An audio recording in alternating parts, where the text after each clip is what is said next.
welcome. You're watching Times Now. I'm Pratibha Chandran. Let's get you the top stories of the hour. As the rescue operations continue in Nepal, fears still continue if the worst is yet to come because fresh flood risk warning has been issued at the same disaster site as the water level increases. The anxious wait continues in India because 300 Indians remain unaccounted for. Families in the country are waiting for any updates on the rescue operations. Row over Sonia Gandhi's memoir with Penguin Random House, India denying report that it decided not to publish Congress leader Sonia Gandhi's memoir, A Journey of Love in India, after she rejected certain editorial changes and deletions. The government finally met protesters demanding an end to caste-based quota. Another meeting is scheduled, but we break down the challenge for the BJP, managing its vote bank and also the allies. And the Karnataka Chief Minister D.K. Shivkumar is in Delhi again, fueling speculation that there will be another cabinet reshuffle.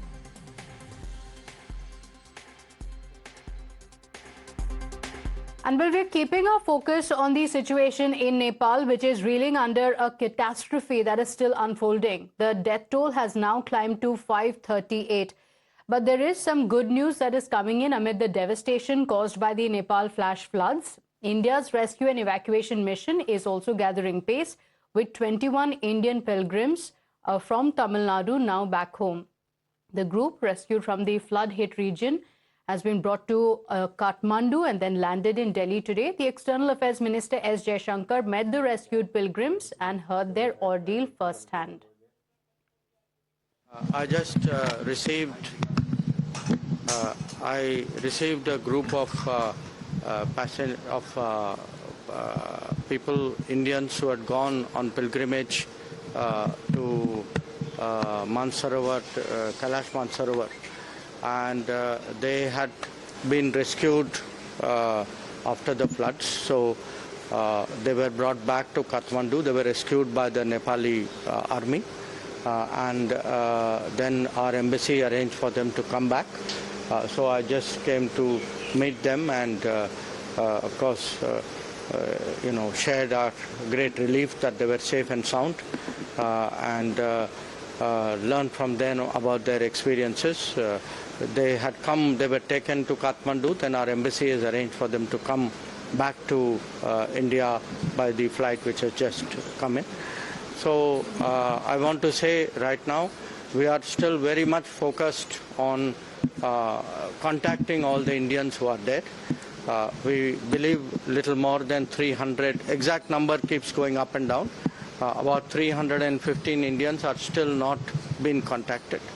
Roughly about 85 Indians have been rescued from various places, including this group of 21 people who have just arrived. They told me about exactly what happened to them, how the floods came, and they were very thankful, particularly to the Nepal army, which made this great effort to get them out of that very difficult place where they were. So right now our effort is on supporting Nepal in the relief, in the rescue of people. So even today I spoke in the morning to the Nepal foreign minister. 80 and 100 meters floods come to my bus, 100 meters, 50 meters. My bus driver is sincerely go back to hill area. I am safely, my floods went to school and village town, totally missing. So the rescue effort is expanding on multiple fronts. 96 Indian nationals stranded on the Chinese side have now safely crossed over into Nepal by land, and efforts are underway to bring them back to India. 63 Indians working at the Trishuli-1 hydropower project were also rescued yesterday. The Ministry of External Affairs says that 400 Indian nationals on the Chinese side are safe, with the Indian embassy in China remaining in touch with the stranded citizens. But the biggest concern is the fate of those who still cannot be reached. The MEA says that 320 Indian nationals remain uncontactable or missing at this point. Another around 100 persons of Indian origin, potentially including Kailash Mansarovar pilgrims holding foreign nationalities, also remain untraceable. 21 Indian nationals who had yesterday arrived in Kathmandu from the area that was affected by this flood. They have today landed in Delhi, just landed. These 21 Indian nationals, they are from Tamil Nadu, and they arrived by Indigo flight which just landed in Delhi. Yesterday, our ambassador had met them in Kathmandu and inquired about their well-being. In addition to these 21 Indian nationals, yesterday I had informed you, we had given you an update about 63 Indian nationals who were working at Trishuli 1 hydropower project. They were also rescued yesterday. In addition to these 21 and 63, we have learnt that 96 Indian nationals who were stranded on the Chinese side have safely crossed into Nepal by land, and efforts are underway to have them evacuated. We shall be sharing with you details about them as and when we have more information about their particulars, etc. As far as the number of people who we are not able to contact or who are missing, the figure at this point in time is 320. But please do keep in mind that we are in a dynamic situation, so figures keep going up and down. Also, we have to reconcile several lists that we are dealing with. There are also around 100 persons of Indian origin who remain uncontactable.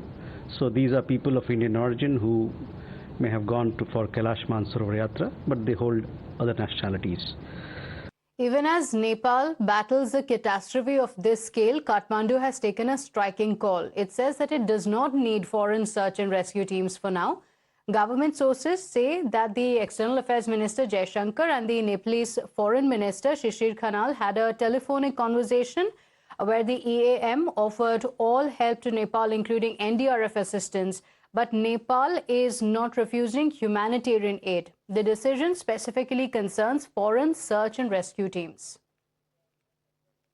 So we have also made specific offer to Nepal authorities to dispatch NDRF teams along with their associated equipment that can help in ongoing search and rescue operations and bring relief assistance to people impacted by the tragedy. We await a response from the government of Nepal on this front. Let me say that we stand ready to offer any other assistance that the Nepal authorities might require. My colleagues Adib and Akanksha join us live on the broadcast. In fact, Adib is joining us live from Nepal. Adib, you're tracking the rescue operations that are going on, and of course, it's a race against time. On a war footing, the rescue operations have been taken up. What are the challenges there, especially considering the terrain where this disaster has taken place and the kind of damage that we've seen to the infrastructure? What are the challenges? How are the rescue operations going on? What's the update?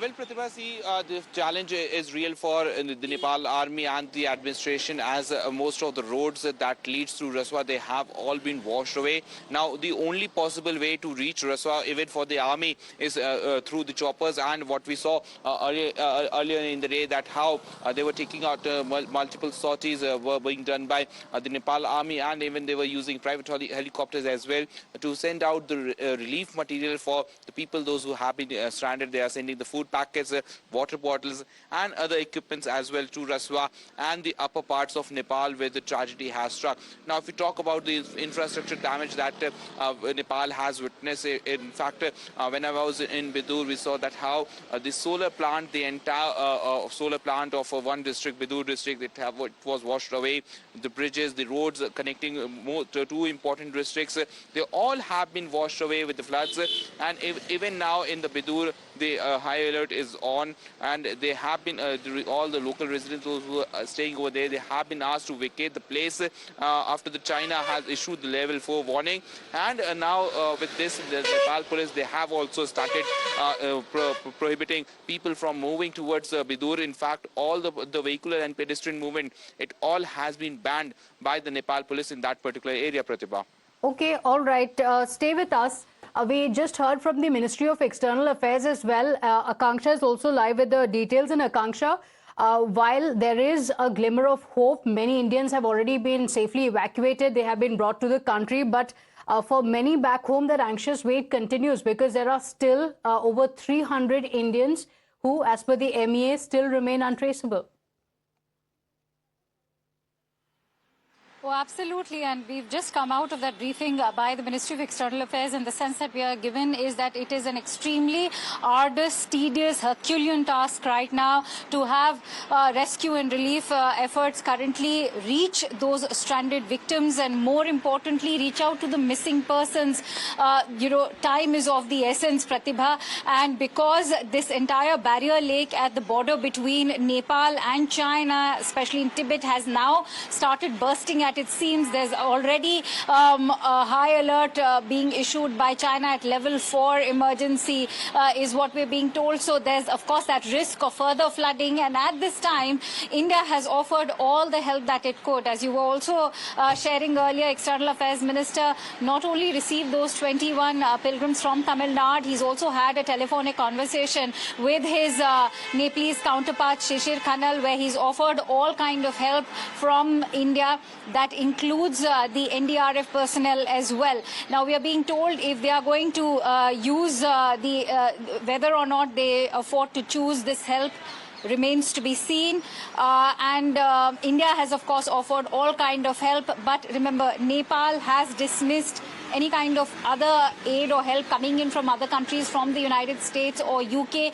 But India continues to send its consignments. So far, India has sent 47.5 tons of relief and rescue material. That includes medical aids, even, power generator sets, solar lamps, hygiene kits, as well as medicines. And we're being told that there's going to be additional consignment being sent today itself in the evening, perhaps. So let's wait. As far as NDRF personnel being dispatched, India has made that offer to Nepal. Okay. Now it is upon Nepal to receive it. Now, we are being told that the Nepalese government is extremely cautious because they've learned their lesson from 2015 earthquake, and they're saying that there were very many international teams back then also who had arrived in Nepal, and that led to a lot of confusion in coordination between the Nepalese authorities and the international teams, and that is something that the Nepalese government is currently trying to avoid. They only want the operation, as far as the rescue mission is concerned, to be limited to the Nepalese army, the Nepalese armed police, and the Nepalese police and district authorities. Okay, all right. Akanksha and Adeep, thank you for joining us with all those details. We come back to you for more updates on this. But today, the biggest concern has been that the danger may not be over yet because a fresh avalanche has also been detected in the mountains. According to the Chinese state media, nearly 50,000 cubic meters of ice debris has crashed into the barrier lake that formed after the original disaster. The lake had already begun overflowing, and this fresh avalanche has added to the fears of another potentially dangerous surge downstream. And China has paused the rescue operations in the danger zone. Nepal too is pulling rescuers, civilians, and also heavy machinery away from these vulnerable stretches. At Trishuli, in fact, the police are also warning that water levels could rise again. So vehicles involved in the rescue work have been ordered back. The JCBs are being moved to safer ground. Operations have temporarily stopped at the vulnerable locations.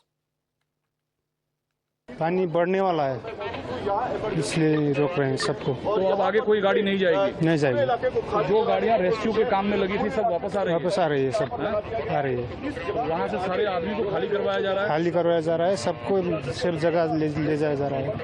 काम बंद? काम बंद। क्या जानकारी मिली है, क्या आगे खतरा है फिर? आगे से भी ज्यादा बहुत बड़ा बाढ़ आने वाली है, इसलिए सबको अलर्ट कर दिया जा रहा है। भौगोलिक बनोट है ना, ये सबके लिए भी ऊपर जाने के लिए भी ये मौसम भी अच्छा नहीं है, फिर भी हमारा सब ये हेलीकॉप्टर, हमारा सेना और सब हम सब लगे रहे हैं यहाँ पर है। इसलिए नेपाल सरकार कुछ भी से लोकल गवर्नमेंट प्रोविंस हम तीनों स्थानीय निकाय, संघ, प्रदेश और स्थानीय निकाय, 2 सेना का हेलीकॉप्टर है, 9 और निजी क्षेत्र प्राइवेट ये सब चैनल हेलीकॉप्टर लग रहे हैं।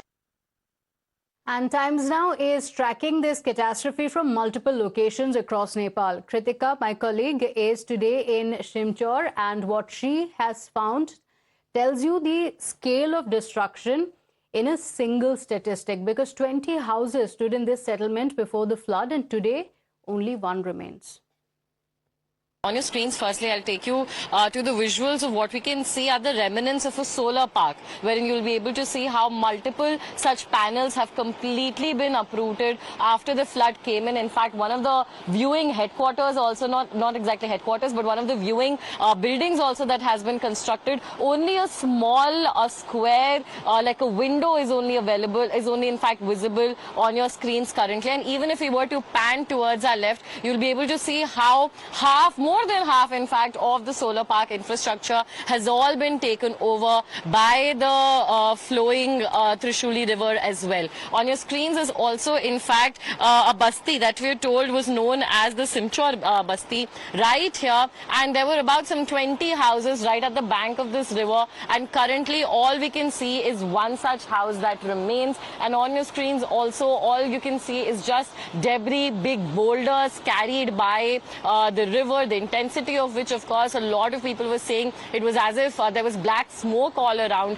The waves were very high, and they'd not seen nothing of this sort ever before. Even at that house, you can see how high the water went up, because there are still, in fact, the streaks of the debris that is visible on that particular house. So all across, in fact, the panels and the infrastructure of the solar power plant has completely been uprooted. So it is not just about the loss of life, but also loss of property, loss of, in fact, a lot of infrastructure that had been invested into this entire region as well.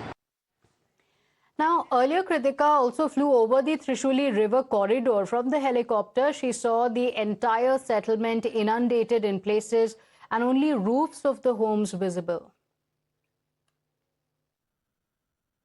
Currently en route Trishuli, and in fact, we'd like to show you how the flow of water yesterday had taken over a number of spaces, washing away homes, markets, all in its wake. Our video journalist Mrityunjay is giving you visuals of the devastation that occurred yesterday as, in fact, the massive flood with the force of debris washed away, not just, in fact, homes, but communication towers, tidal park projects, all of that along the banks of the river was swept away in the floods that happened, and now massive attempts are being made towards adequate rescue and relief operations in order to bring some respite to the people affected, and in order to, in fact, identify those who are still missing and are presumed to be, in fact, the victim of this natural disaster that occurred yesterday. Kritika is in fact also joining us live. And Kritika, over the last many hours, you've seen the rescue operations, a scale of devastation firsthand. What have you witnessed? What is the situation there currently?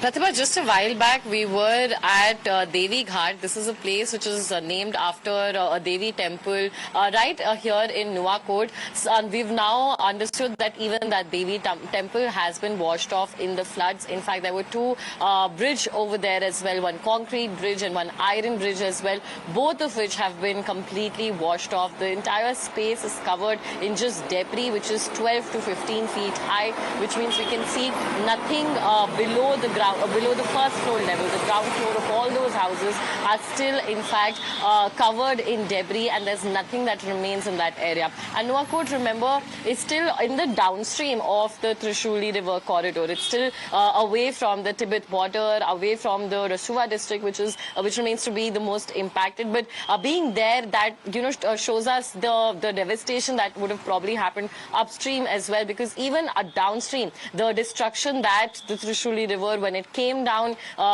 gushing down with debris after the glacial block fell, in fact, towards the Tibet border.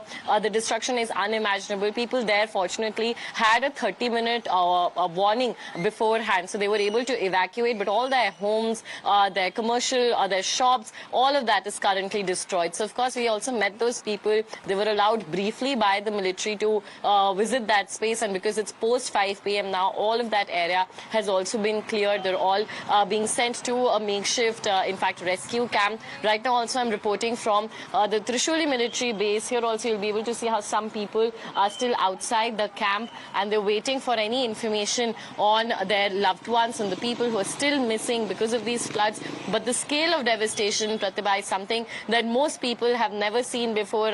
None of the Nepali people have also seen such scale of destruction beforehand as well. And we have seen, in fact, the catastrophic earthquake that happened and the many lives that were lost in its wake too.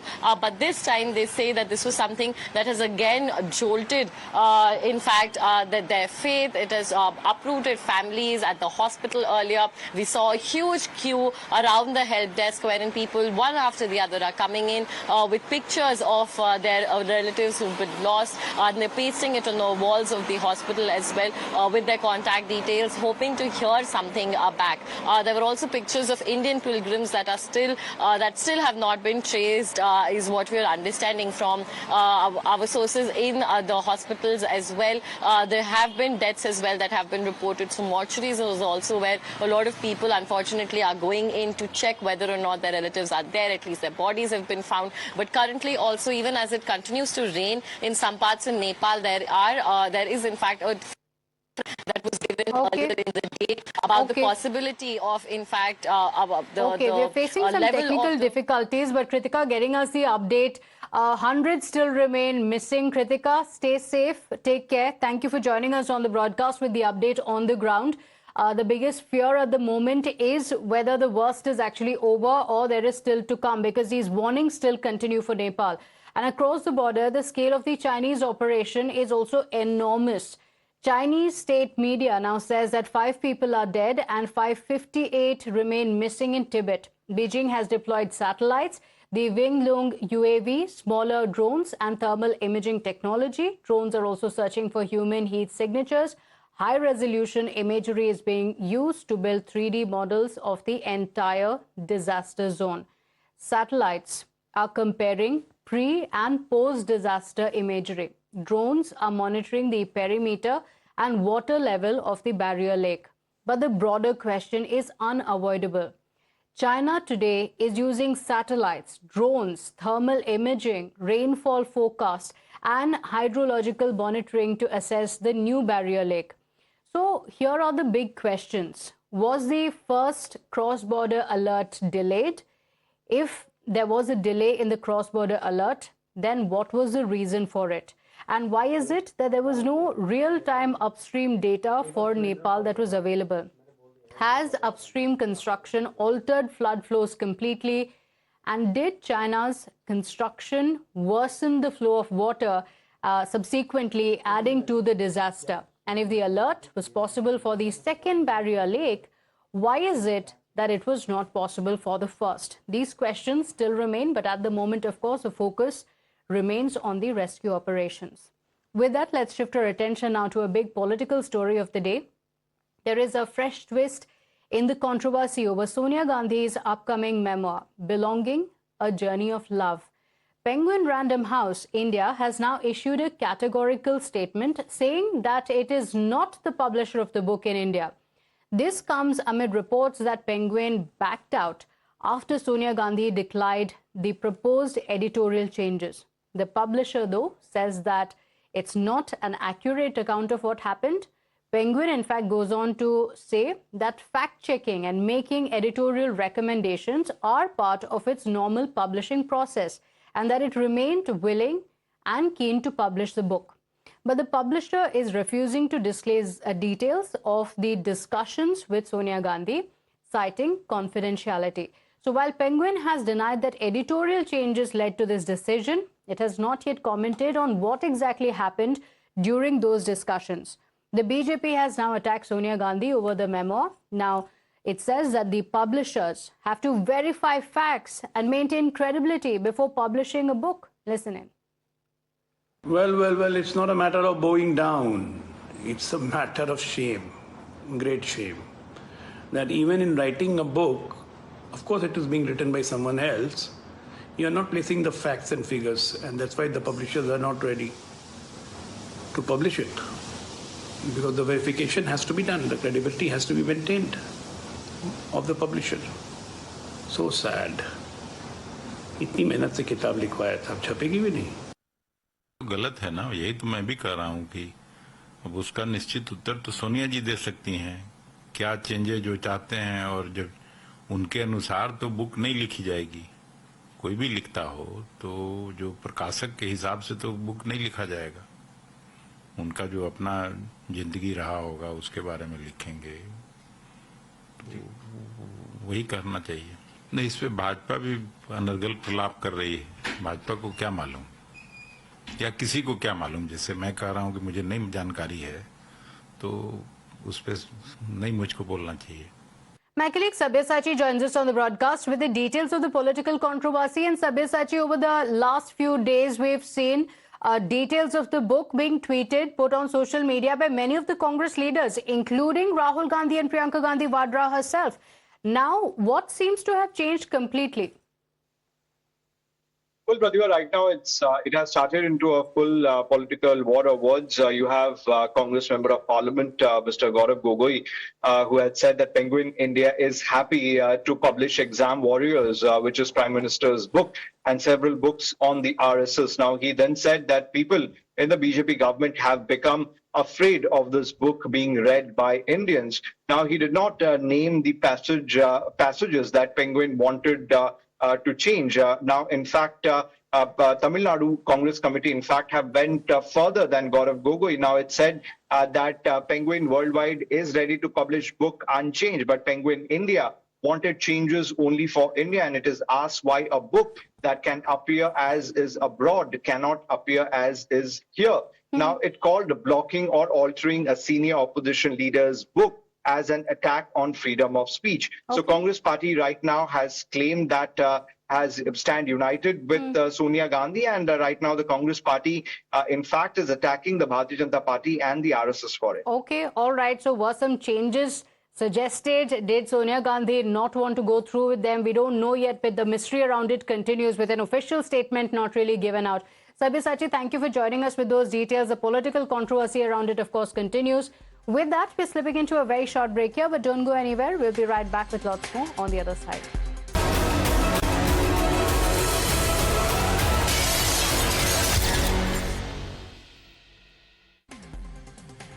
Welcome back, viewers. Over the last 1 week, students have been protesting at Jantar Mantar against caste-based reservation, demanding it to be replaced by reservation by economic criteria. Now, the government has responded to the students, calling them for the first round of talks. The Union Minister JP Nadda met members of the Reservation Hatao Andolan, and in a post on social media X, Nadda said that he held cordial discussions and there will be another round of a meeting soon. The delegation led by the Reservation Hatao Andolans Harsh Dubey as well as Bahadur Singh Chauhan and Mrityunjay Pathak had also met the UP Deputy Chief Minister Brajesh Pathak previously with their demands. The students are now demanding replacing caste-based quota with economic criteria, while the introduction of the economically weaker section quota partially addressed the economic distress.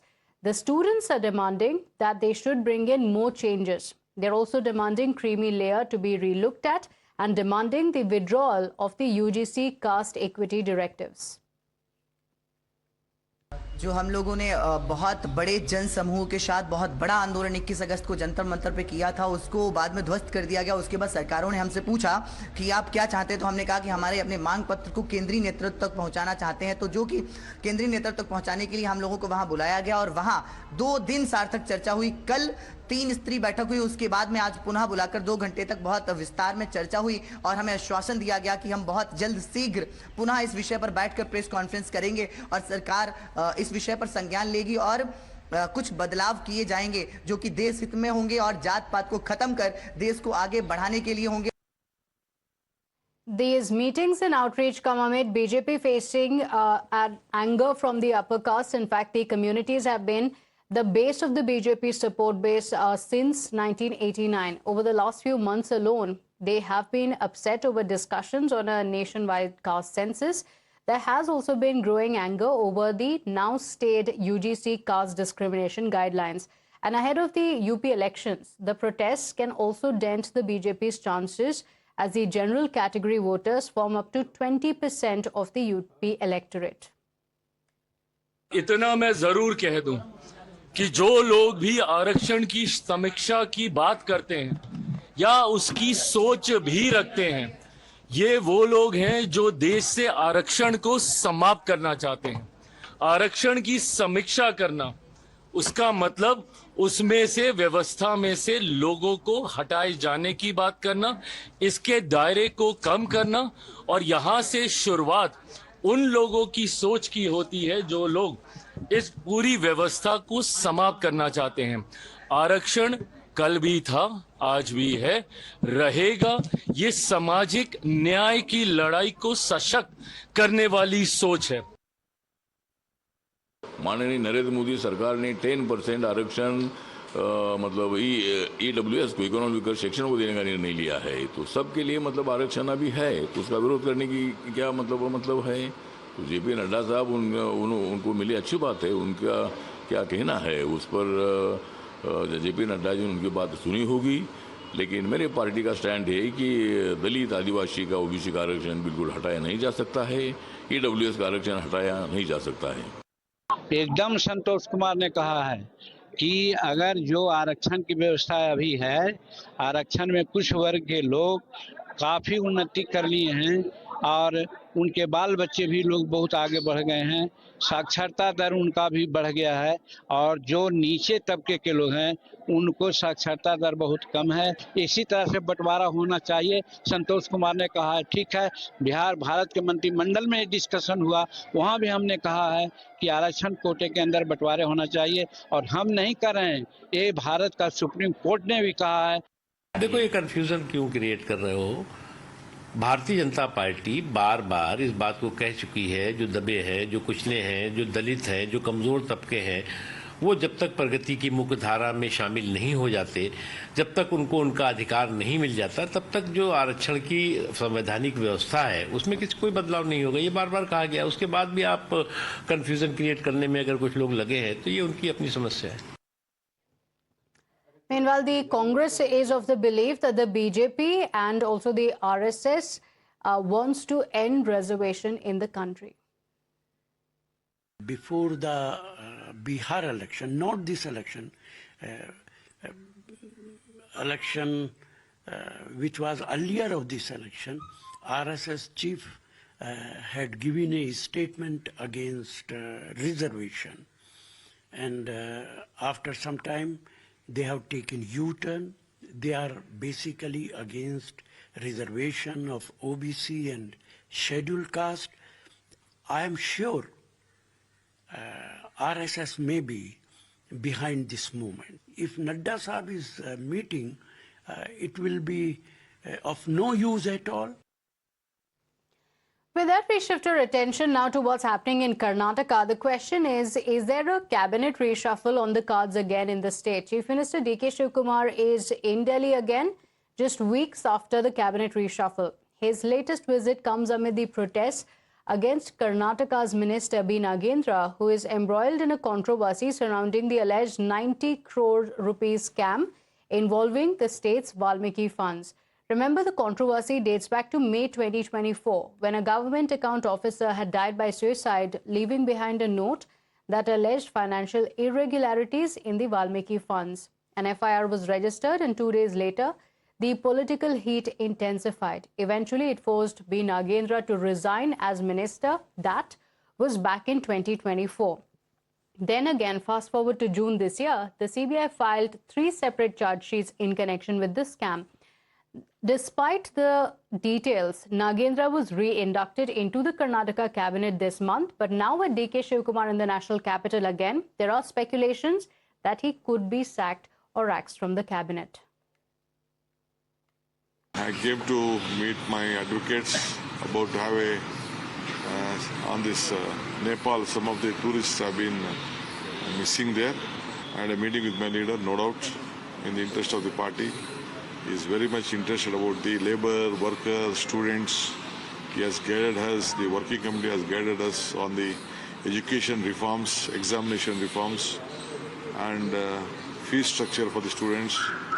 So I formed a committee on the Cabinet's committee headed by Mr. Kader, which will be along with Mr. Priyank Karge, our medical education minister, major education minister, primary education minister. We all have formed a committee.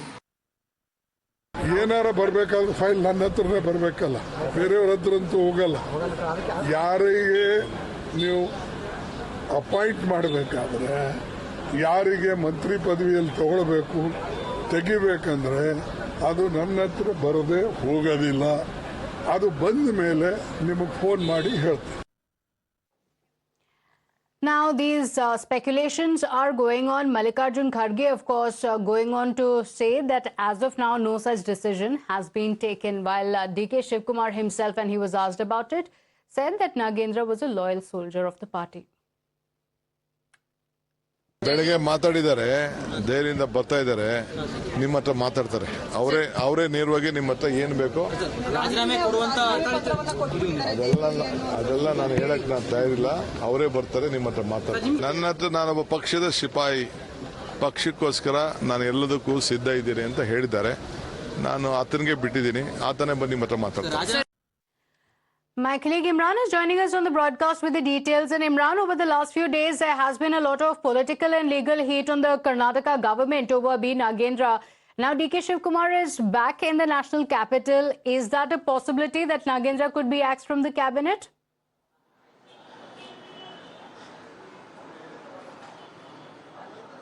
Well, we have to just wait for a few minutes now. Nagendra, the minister in question and under whom the whole controversy is surrounded, is going to address the press conference. But that's the update here, that after Chief Minister met the senior high command in Delhi, there was talks about whether Nagendra should be kept or should be relieved from the cabinet. Over his induction into the cabinet became a huge controversy, with the BJP cornering Congress party in the assembly session. In fact, the entire assembly session, both in the lower house and the upper house, was stalled over this particular issue that Nagendra should be sacked. The BJP has also announced that if he's not relieved or sacked from the ministry, they're going to start Padayatra to Ballari, the constituency of the minister Nagendra.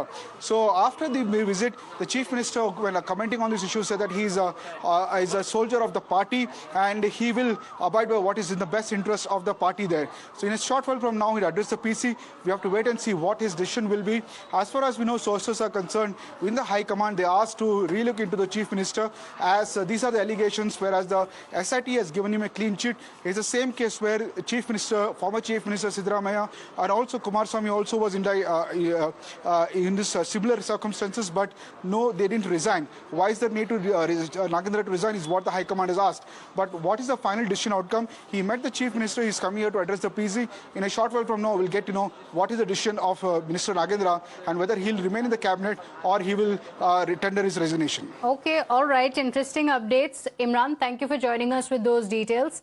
With that, let's get you more details of another big story from Karnataka, with the BJP alleging that intolerance is on the rise in Karnataka because 2 government school teachers from Yadgir district have now been suspended. Remember, this comes 9 months after they allegedly participated in an RSS event in Vijayapura.